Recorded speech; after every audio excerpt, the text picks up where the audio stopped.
og stik, der skriver navn på. Men sådan en Volvo, det tror jeg bliver.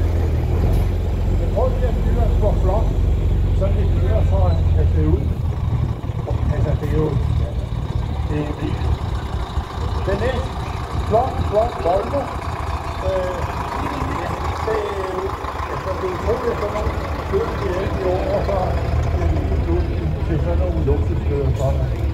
Og de var passet godt på, for lige efter den har vi en anden Volvo, en Tango, og det var det, en øjnemand, han selv og forskellen var.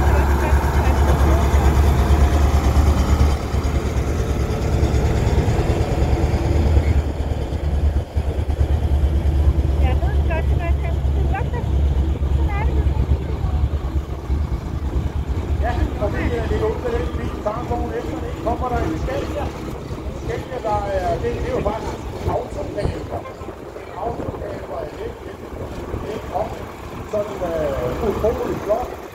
Og det må man sige, den er jo mega vigtig.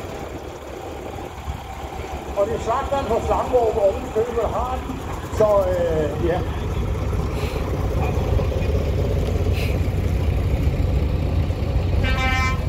Bagved kommer der en stor Scania, som med tigerregler det hele, og som den har jeg fået lov til at være ude og lave noget til nogle dage. Så prøv lige at se, hvordan sådan kører sig. Prøv at se hjul, undervogn, alt det er beskænder som tilføjer.